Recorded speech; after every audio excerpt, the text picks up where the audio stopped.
감사합니다.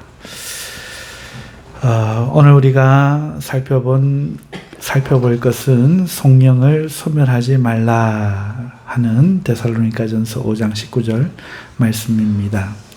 원어 토 푸뉴마 메 스벤리테, 이것은 직역하면 성령을 소멸하지 말라입니다.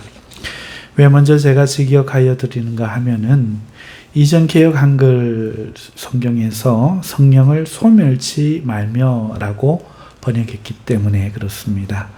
소멸치 말라 이렇게 번역한 이 말은 왠지 수동적인 느낌을 주어서 성령을 지켜야 한다 하는 이런 오감을 가질 수 있습니다.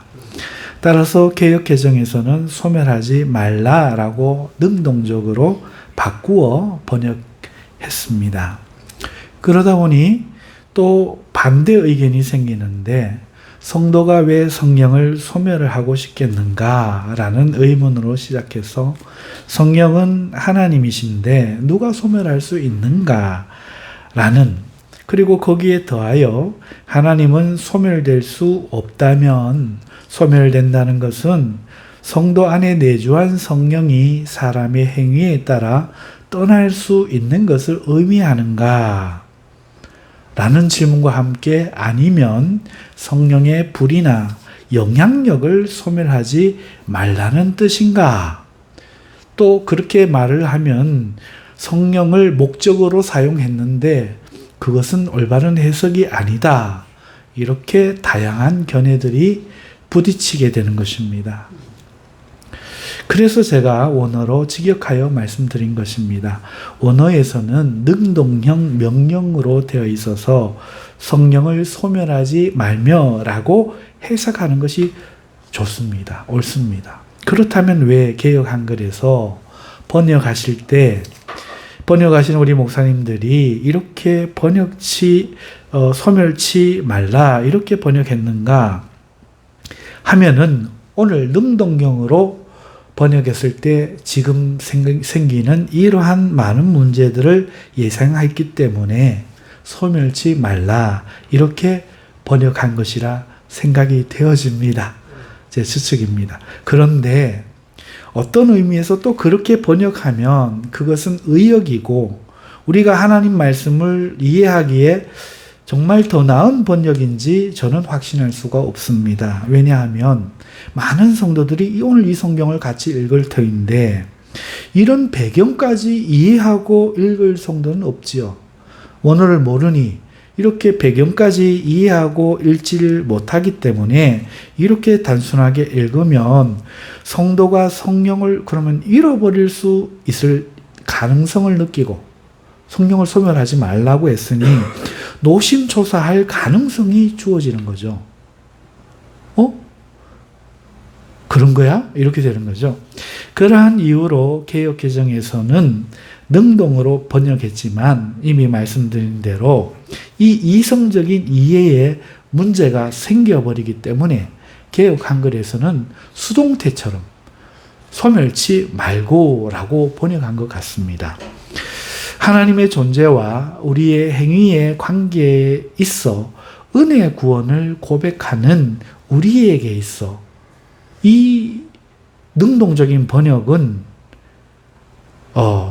행위 구원으로 이 개념이 이어질 가능성이 있었기 때문에 교리적으로 비교적 강했던 우리 앞선 선배님들 시대에 이렇게 소멸치 말라라는 원어에는 없는 수동태적인 표현을 써서 이렇게 번역을 했던 것 같습니다. 자, 그리고 또 하나 이렇게 능동형으로 하면 안 그래도 원어를 알지 못하는 사람들이 많은데 얼마나 또 많은 이단 사상이 생길 수 있는가? 그 가능성 또한 열려 있다고 하겠습니다. 그래서 개역 한글에서는 소멸치라고 번역을 했던 것인데 바로잡기 위해서 이렇게 소멸하지 말라라는 능동으로 바꾸었고 다시 이제 우리의 문제는 이러한 문제들을 해결해야만 하는 과제가 주어지는 것입니다. 어쨌든 오늘 우리 이 시간에는 오늘 저희는 하나님의 은혜로 바른 이해를 가질 수 있게 되기를 소원합니다. 이 모든 것을 풀며 바르게 해석할 수 있는 키는 바로 관사토에 있습니다. 생각보다 이 문제는 간단한 문제입니다. 그리고 그 키는 관사에 있다 하는 것입니다. 우리는 그라는 관사, 그쵸? 이건 지시대명사죠. 이것 한순 아니고 그 피아노, 그 교회 할 때 그라는 관사가 헬라어에서는 토인데요. 이것이 이 문제를 풀 수 있는 열쇠고 이것이 없어서 생기는 모든 문제가 조금 전에 말씀드렸던 문제라는 것입니다. 한글 개역 성경과 개역 개정에서 번역을 서로 달리 했지만 오늘 이 본문에 일관되게 하지 않은 것이 하나 있는데 그것은 바로 관사를 빼고 번역했다는 겁니다. 하지만 그 관사가 얼마나 중요한지 모릅니다. 오늘날 성서신학에서는 그 관사의 중요성을 굉장히 강조하고 있는데요. 유럽의 신학에서는 이미 논문으로 발표되었고 반갑게도 대구 대신대학교 박윤만 교수님이 응집성과 문단, 틀 의미론에 기초한 마가복음 1장 16절에서 20절 연구라는 논문에서 이것을 발표해 주셨습니다. 관사의 중요성과 그 시대의 틀 의미론을 연결시켜서 왜 번역해야 되는지를 이야기한 것이지요. 여러분 우리 마가복음 한번 찾아보십시다. 마가복음 1장 21절로 한번 가보시죠. 마가복음 1장으로 한번 가보시겠습니다. 마가복음 21장에서 34절인데요. 눈으로 보시면서 저를 따라오시면 좋겠습니다. 21절을 보시면 그들이 가버나움에 들어가니라. 예수께서 곧 안식일에 회당에 들어가 가르치심에 뭇사람이 그의 교훈에 놀라니 이는 그 가르치시는 것이 권위 있는 자와 같고 서기관들과 같이 아니함이러라 라고 먼저 가르치심이 권위 있는 자 같았다라는 말이 나오고 23절 보면 마침 그들의 회당에 더러운 귀신 들린 사람이 있어서 소리질러 이르되 나사렛 예수여 우리가 당신과 무슨 상관이 있나이까 우리를 멸하려 왔나이까 나는 당신이 누구인 줄 아노니 하나님의 거룩한 자니이다. 예수께서 이것을 보시고 꾸짖어 이르시되 잠잠하고 그 사람에게서 나오라 하시니 더러운 귀신이 그 사람에게서 경련을 일으키고 큰 소리를 지르며 나오는지라. 다 놀라 서로 물어 이르되 이는 어찌미냐 권위 있는 새 교훈이로다. 더러운 귀신들에게 명한즉 순종하는도다 하더라. 예수의 소문이 온 갈릴리 사방에 퍼지더라. 이렇게 28절까지 우리가 잠시 읽어봤는데요. 여러분 여기 21절에 보면은요. 예수님이 안식일에 가버나움에 한 회당에 들어가신 것을 알 수 있습니다. 여기서 권세 있게 말씀을 가르치셨고 귀신을 쫓아내셨죠. 이것을 읽으면 오늘 우리 성도들은 귀신을 쫓아내는 예수님의 권능에 초점을 맞추고 권위 있게 가르치신 예수님의 가르침에 초점을 맞추기가 쉽지만 사실 본문의 관심은 예수님께서 안식일에 병을 고치거나 귀신을 쫓아내어도 되는가라는 안식일 개념에 초점이 맞추어져 있다는 것입니다. 그러니까 우리는 예수님의 가르침은 달라. 예수님은 귀신도 쫓아내셔. 이렇게 생각하기 쉽지만 본문에서 의도한 목적은 안식일에 이래도 되는가? 여기에 사실 초점이 있다는 겁니다. 이 예수님의 소문이 갈릴리에 퍼졌습니다. 퍼져나가기 시작했습니다.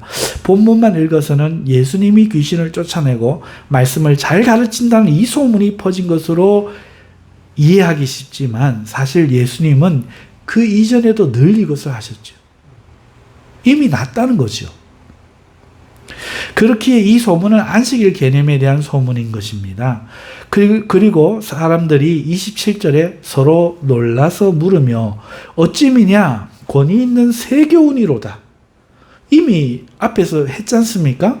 근데 새 교훈이란 게 뭐겠습니까? 오늘 예수님이 새로운 교훈 안 가르치셨거든요. 있는 거, 늘 하던 거 하셨거든요. 그렇게 놀라는 이유는 사실은 안식일 때문이라는 것을 말하는 것입니다. 하지만 우리는 한글 성경만 읽고는 이것을 알 수가 없지요. 우리는 뒤에 붙어오는 더러운 귀신들에게 명한즉 순종하는도다라는 이 문장만 보고 귀신 쫓아냄에 포커스를 맞추어 사람들이 귀신을 쫓아내는 권세를 이야기한다고 그냥 일반적으로 생각해 버립니다. 하지만 이어지는 다음 내용에서 안식일의 문제라는 것이 더 확실하게 드러납니다. 29절을 보면은 예수님께서는 베드로의 집에 들어갑니다. 이것은 다른 날 말하는 것이 아니라 바로 그날입니다. 안식일이죠. 안식일에 회당에서 귀신을 쫓아낸 바로 그날, 예수님은 회당에서 나와서 베드로의 장모가 열병으로 누워있는 베드로의 집에 가서 상당히 위중한 그 장모를 손을 잡아 일으켜 고쳐주셨죠. 귀신을 쫓아내시고 가르치시고 안식일 날 병을 고쳐주셨다는 겁니다. 이 역시 초점은 병을 고쳤다는 것에 있지 않고 안식일에 병도 고쳤다 하는 것에 있습니다. 논지의 핵심은 이제 32절에서 굉장한 소리를 냅니다. 같은 날 32절 한번 읽어보시죠. 같이 읽겠습니다. 시작. 저물어 해질 때에 모든 병자와 귀신 들린 자를 예수께 데려오니, 바로 그렇습니다. 이 32절입니다. 같은 날 해 저물 때에 마을 사람들이 모든 병자와 귀신 들린 자를 데리고 예수님이 계신 베드로의 집으로 온 겁니다. 우리는 어떤 그 단어의 중요성을 생각하고 이렇게 생각하죠. 드디어 이 마을 사람들이 병자를 데리고 왔구나 이렇게 생각하고, 해 저물 때라는 말은 아무도 중요하게 생각하지 않는 것이지요.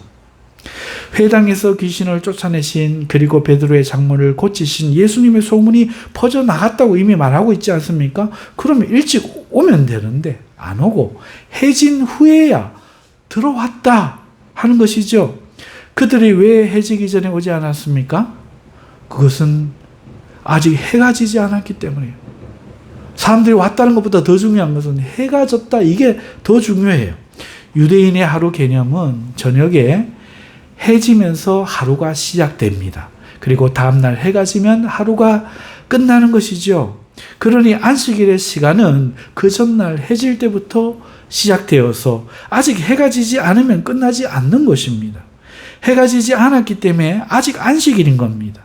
율법에는 안식일에 무거운 것을 들고 가면 일한 것이 되어 죄가 되고 먼 거리를 이동해도 죄가 됩니다. 그런 이유로 그들은 환자를 부축해서 무거운 짐을 들고 올 수가 없어서 해 떨어지기만 지금 기다리는 그 모습을 바로 지적하는 겁니다.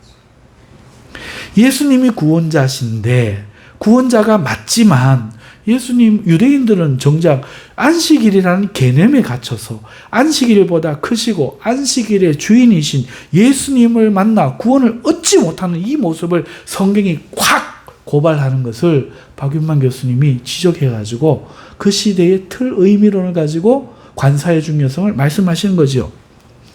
그리고 그러한 사실을 함축적으로 상징하는 것이 저물어 해질 때에 앞에 붙은 관사토입니다. 우리 한글 개역 개정 어느 성경에서도 관사를 다 상기하게 해버렸습니다. 이것이 바로 너무 중요한 그 관사의 기능인데, 원어 성경에 붙은 그 관사를 특히 마가복음에서는 거의 다 빼버렸습니다. 원어 성경에서 관사는 그라고 말씀드렸잖아요. 관사는 그거잖아요. 한정시키는 거잖아요. 그 해가 안식일의 해임을 한정해서 말해주고 있는데 우리는 그게 별로 의미가 없다 싶어서 다 빼버린 거죠. 안식일에 자기 관념에 사로잡힌 유대인들을 붙들고 있는 것은 바로 그 관사죠. 그 해, 주님이 오셔도 그 해, 하나님 시켜도 그 해, 자기의 관념에 쓰인 그 관사, 우리의 마음속에 자기 관념에 자기 제안을 하고 있는 그 관사, 이걸 지금 성경이 고발하고 있는데도 이거는 안 중요해. 우리 의미에서, 단어에서 병 고치는 게 중요하고, 권위 있게 가르치는 게 중요하고, 귀신 쫓아내는 게 중요하고. 이래가지고 그 당시의 사람들이 메시아를 십자가에 죽일 수밖에 없었던 그 관사, 그라는 자기 제한, 자기 감옥. 제가 우리 교회 오면 늘 성도들에게 하는 말이 뭡니까? 자기 감옥에서 벗어나야 성경이 보인다. 예수님이 보인다. 진리가 보인다. 진리를 알면 진리가 너희를 자유케 하리라 하는 말씀은 바로 이런 뜻입니다. 내가 아는 것을 믿는 게 아니라 주님이 계시해 주신 진리가 우리를 자유케 하는 겁니다. 내가 아는 것을 다시 확인하는 것에 우리 생명이 있는 게 아니라 내가 알지 못하는 새로운 진리의 주님의 생명의 능력이 우리를 새롭게 하는 것입니다.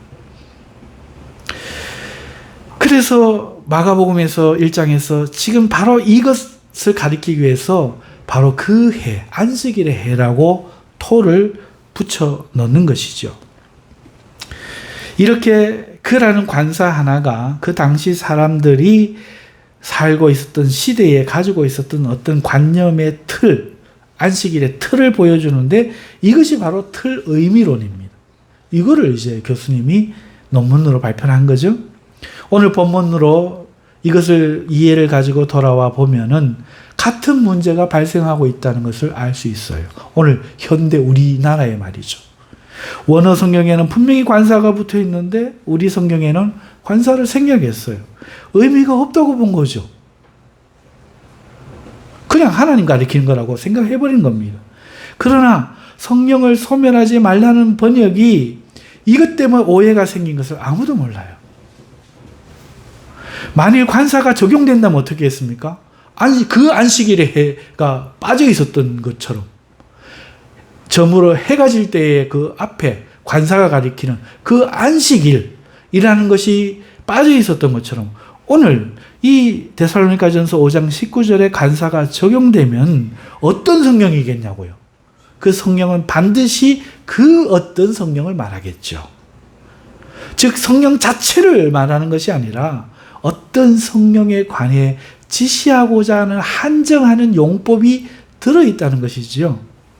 그렇게 생각하고 다시 우리 본문을 눈을 끄고 객관적인 마음으로 보면은 어렵지 않게 그것을 바로 발견됩니다.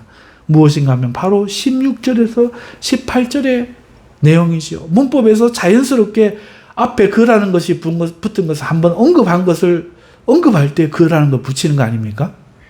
그러니까 그 앞에 뭐가 있어요? 항상 기뻐하고 쉬지 말고 기도하고 범사에 감사하라.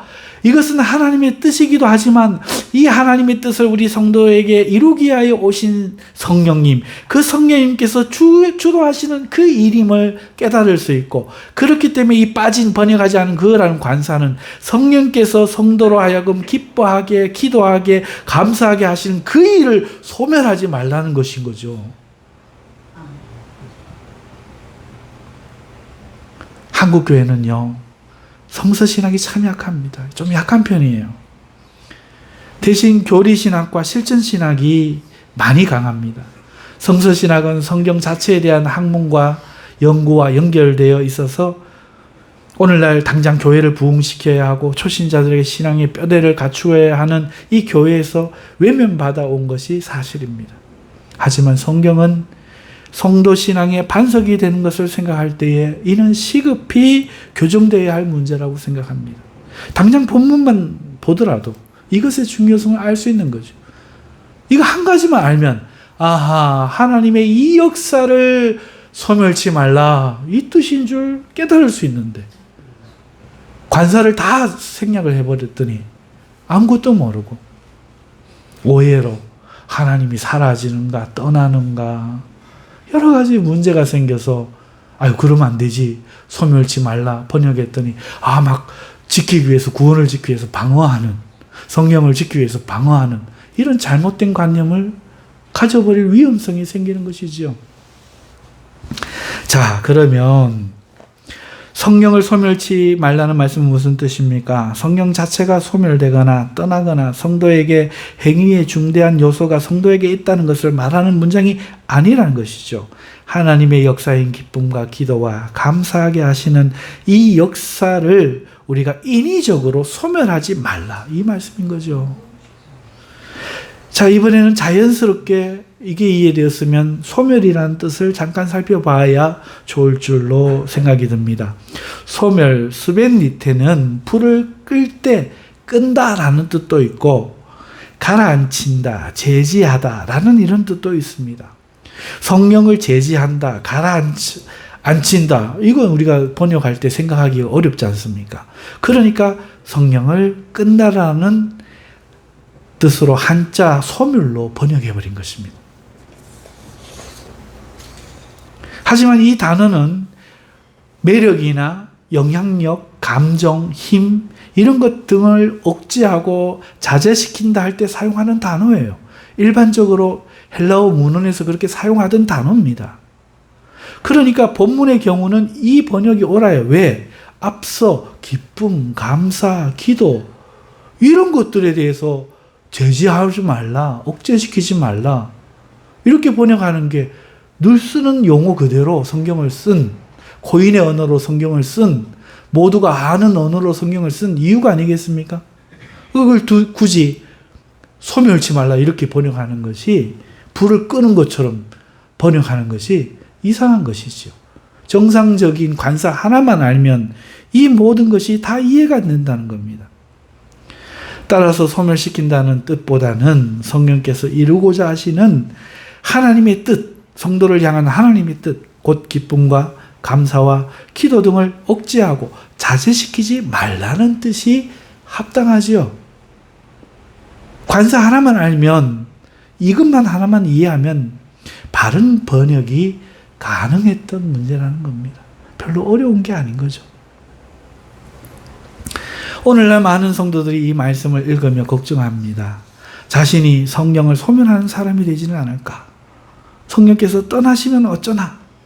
믿음보다 자신의 행위에 대해서 더 염려하며 붙잡고 고민하면서 은혜의 신앙보다는 자꾸 행위신앙으로 감정이 기울어가는 자기를 보게 되는 것이죠. 이게 얼마나 폐단입니까?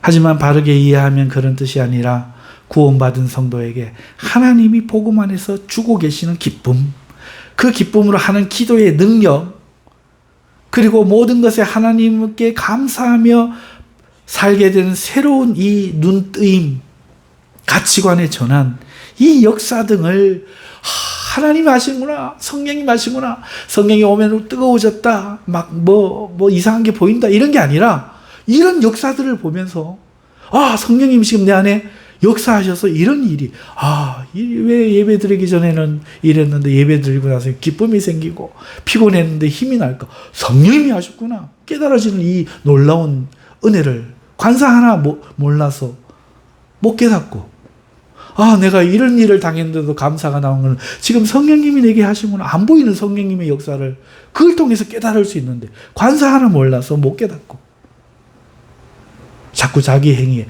나는 얼마나 진실한가, 나는 얼마나 많이 수고하는가, 그러지 못하니 나는 오늘 하나님께 어떤 사람인가, 이런 엉뚱한 고민으로 성도들을 내몰고 있다는 사실인 것이죠. 그러지 말라는 겁니다.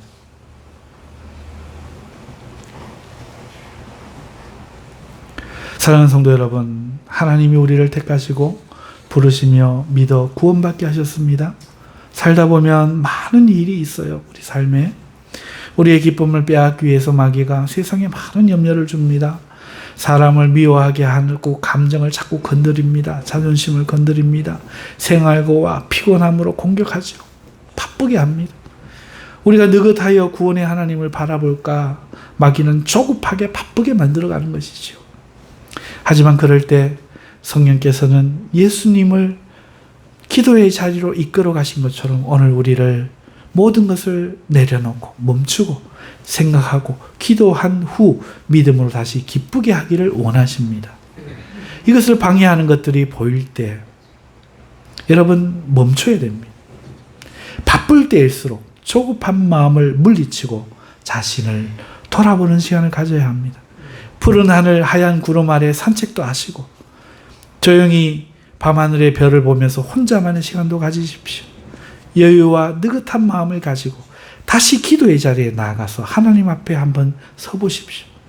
그럴 때 그는 우리를 사랑하시고 또 사랑하셔서 잃어버릴 뻔했던 우리의 기쁨과 우리의 감사와 우리의 모든 새로운 능력들을 다시 일으켜 주시는 것을 경험하게 되실 것입니다. 모든 문제를 헤쳐나갈 수 있는 새로운 힘이 그 기도의 자리에서 나올 줄 믿습니다. 사랑하는 성도 여러분, 그러니 오늘 성령을 소멸치 말라는 말씀에 대한 바른 이해를 가지시고 오늘 우리에게 주시는 복음 안에서의 이 기쁨, 나를 기도의 자리로 이끌고 가시는 하나님의 이 놀라우신 사랑과 섭리, 그리고 그 어떤 것으로도 끊을 수 없는 하나님께 감사를 갖게 하는 나의 이 마음의 모든 능력을 자제하지 말고 이것을 붙들며 살아가시는 저와 여러분 되시기를 주님의 이름으로 축원합니다. 우리 다 함께 기도하겠습니다. 통성을 한번 기도하겠습니다. 하나님, 이